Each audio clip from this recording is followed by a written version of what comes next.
ಇನ್ನು ಚಿಕ್ಕನಾಯಕನಹಳ್ಳಿಯಲ್ಲಿ ತಾಲೂಕು ಮಟ್ಟದ ಪರಿಶಿಷ್ಟ ಜಾತಿ ಹಾಗೂ ಪರಿಶಿಷ್ಟ ವರ್ಗದ ಕುಂದುಕೊರತೆಗಳ ಬಗ್ಗೆ ಸಭೆಯನ್ನು ನಡೆಸಲಾಗಿದೆ. ಸಭೆಯಲ್ಲಿ ಶಾಸಕ ಸಿಬಿ ಸುರೇಶ್ ಬಾಬು ಒಂದಿಷ್ಟು ಹೇಳಿಕೆಗಳನ್ನು ಕೊಟ್ಟಿರುವಂಥದ್ದು.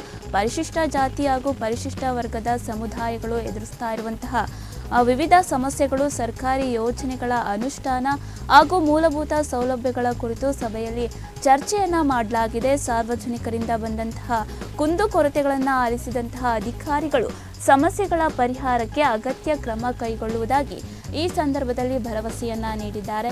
ಹಾಗೆ ಈ ಸಂದರ್ಭದಲ್ಲಿ ಸಮಾಜದ ಮುಖಂಡರು ತಮ್ಮ ಅಭಿಪ್ರಾಯಗಳನ್ನು ವ್ಯಕ್ತಪಡಿಸಿ ಸಮುದಾಯದ ಅಭಿವೃದ್ಧಿಗೆ ಹೆಚ್ಚಿನ ಗಮನ ಹರಿಸುವಂತೆ ಒತ್ತಾಯವನ್ನ ನೀಡಿರುವಂಥದ್ದು.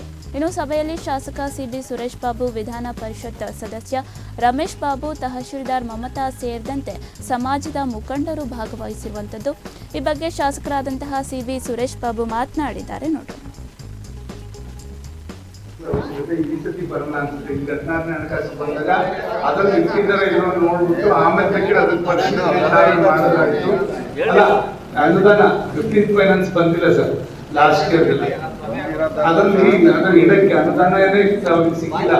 ಎಲ್ಲ ಪಂಚಾಯತ್ನು ಸಾಲದಲ್ಲಿ ಪೈಪ್ ಲೈನು ವೈರು ಎಲ್ಲ ತರಿಸ್ಕೊಂಡು ಸಾಲದಲ್ಲಿದ್ದಾರೆ. ಎಲ್ಲೆಲ್ಲೋ ಅಡ್ವಾನ್ಸ್ ತಗೊಂಡು ಯಾರು ಈಗ 15 ಫೈನಾನ್ಸ್ ದುಡ್ಡು ಬರ್ತಾ ಇರೋದ್ರಿಂದ ಯಾವುದೇ ಹಣಕಾಸು ಈ ಖರ್ಚು ಮಾಡೋದಕ್ಕೆ ಅವ್ರಿಗೆ ಅವಕಾಶ ಆಗಿಲ್ಲ. ಅದ್ರ ಮಾಹಿತಿನ ತಮಗೆ ಹೇಳಿ ಬಯಸ್ತೇನೆ. ಮುಂದಿನ ಈ 16 ಫೈನಾನ್ಸ್ ಬರುತ್ತಲ್ಲ, ಬಂದಾಗ ಅದರಲ್ಲಿ ಸರಿಯಾದ ರೀತಿಯಲ್ಲಿ ಸಮರ್ಪಕವಾಗಿ ಇಡೋದ ರೀತಿಯಲ್ಲಿ